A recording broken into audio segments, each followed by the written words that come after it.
Assalamualaikum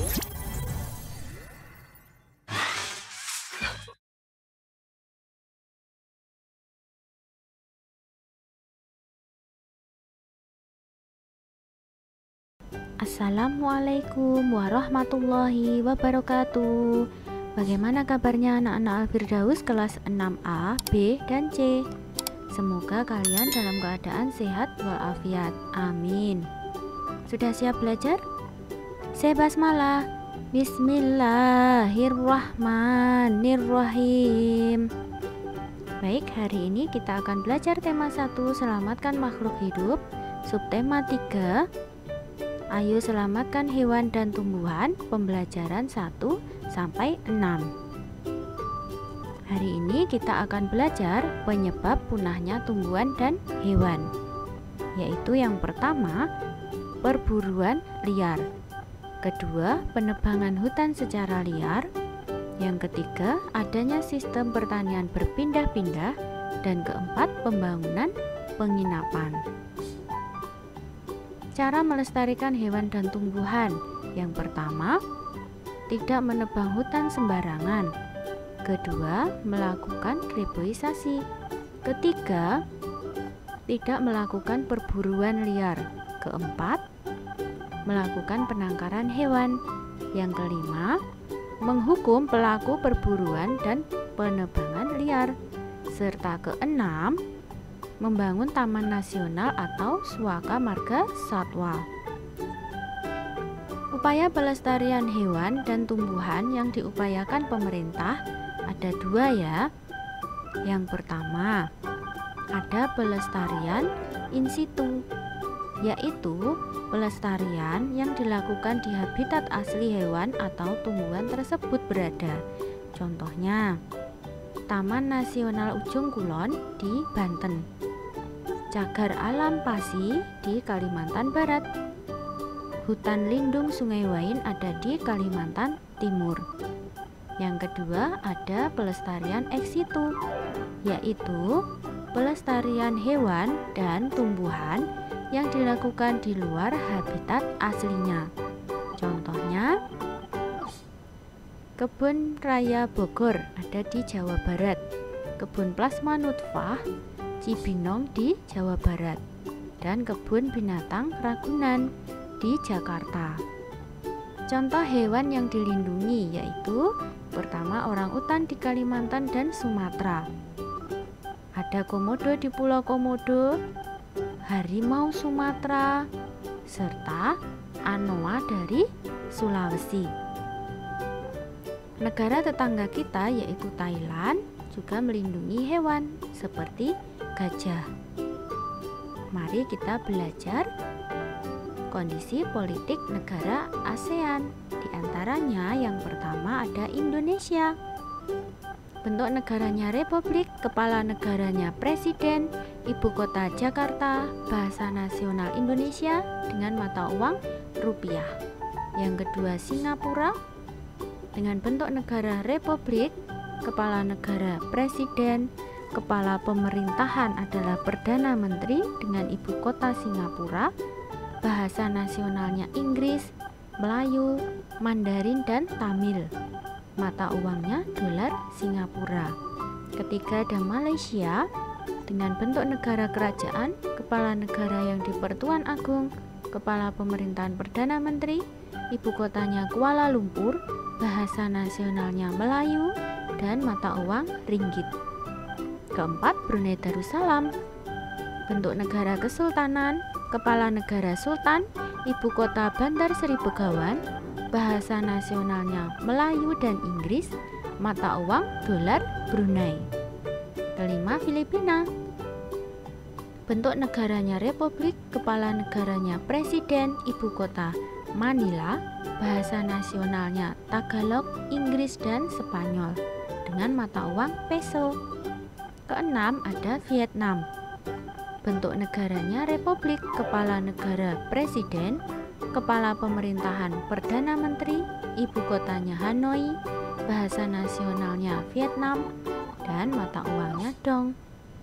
Ketujuh, Kamboja. Bentuk negara kerajaan monarki, kepala negaranya presiden, kepala pemerintahannya Perdana Menteri, ibu kotanya Phnom Penh, bahasa nasionalnya Khmer, mata uang rial. 8. Laos.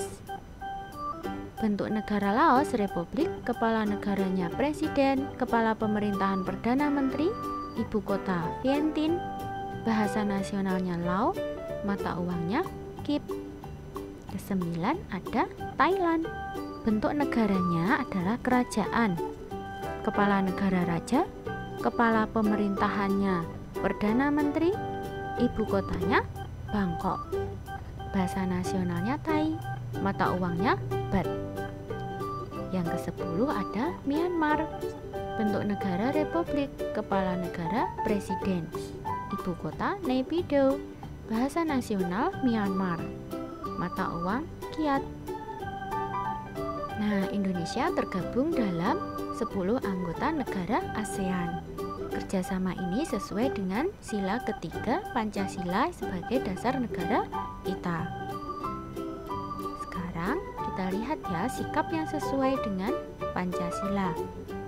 Yang pertama yaitu ada menghormati teman saat beribadah, tidak memaksakan agama kepada orang lain.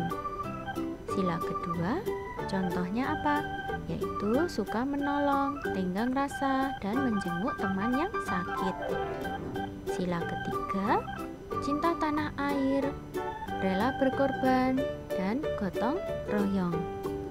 Sila keempat, ada mengutamakan musyawarah dalam mengambil keputusan, menghormati pendapat orang lain. Sila kelima yaitu menghargai hasil karya orang lain, bekerja keras, bergaya hidup hemat. Nah, sikap-sikap tersebut bisa kalian buat dalam bentuk cerita. Perhatikan cerita berikut. Dari gambar kita lihat ada anak burung yang jatuh dari sarangnya. Kemudian seorang laki-laki menolong burung tersebut dan mengembalikannya ke sarangnya. Bisa kita lihat ya. Cerita di samping sesuai dengan pengamalan Pancasila sila ke-1, yaitu menyayangi hewan sebagai wujud syukur kepada Tuhan Yang Maha Esa. Gambar di samping bisa disebut dengan komik. Komik adalah cerita bergambar. Isinya berupa gambar-gambar yang disusun berurutan dan saling berhubungan. Komik memiliki balon kata atau dialog. Nah, perbuatan anak laki-laki seperti di gambar termasuk menjaga pelestarian tumbuhan dan hewan. Sekarang, perhatikan paragraf berikut. Kesadaran manusia akan pentingnya keseimbangan alam sangat diharapkan dalam usaha pelestarian makhluk hidup. Salah satu contohnya adalah menghindari melakukan perburuan hewan secara liar dan membiasakan diri melakukan reproduksi. Dari paragraf tersebut, kita bisa mencari ide pokoknya, yaitu kesadaran manusia akan pentingnya keseimbangan alam sangat diharapkan dalam pelestarian lingkungan hidup. Kita juga bisa mencari kesimpulan dari paragraf di atas. Apa kesimpulannya? Iya, kesimpulannya adalah pelestarian makhluk hidup memerlukan kesadaran manusia. Kalian juga bisa mengkampanyekan pelestarian tumbuhan dan hewan dengan cara membuat poster. Poster adalah karya seni atau desain grafis yang berisi komposisi gambar dan huruf yang menarik di atas kertas berukuran besar dan berisi pesan-pesan. Poster biasa ditempel di tempat strategis yang dikunjungi banyak orang dan mudah dibaca. Nah, selain poster, kalian juga bisa membuat kerajinan dari patung seperti subtema lalu. Sekarang kita belajar memberi motif dan warna pada patung. Tujuannya yaitu patung lebih menarik. Untuk itu kita memerlukan bahan dan peralatannya. Bahannya adalah yang pertama cat akrilik atau cat minyak. Yang kedua koran bekas untuk alas bekerja, air untuk campuran, serta patung yang sudah kering. Untuk peralatannya yaitu yang pertama ada kuas, palet atau wadah untuk mencampur cat, serta bagaimana cara pewarnaannya. Cara pewarnaan yang pertama yaitu campurkan warna cat yang kamu pilih dengan air secukupnya. Aduk dalam palet atau wadah lain, kemudian pastikan patung Nusantaramu sudah kering, serta warnai patungmu sesuai selera. Nah, kita hari ini sudah belajar subtema 3. Menarik bukan pelajaran kita hari ini? Baik, semoga belajar kita hari ini bisa bermanfaat. Untuk lebih memahami pelajaran kali ini, silakan kalian mengerjakan tugas.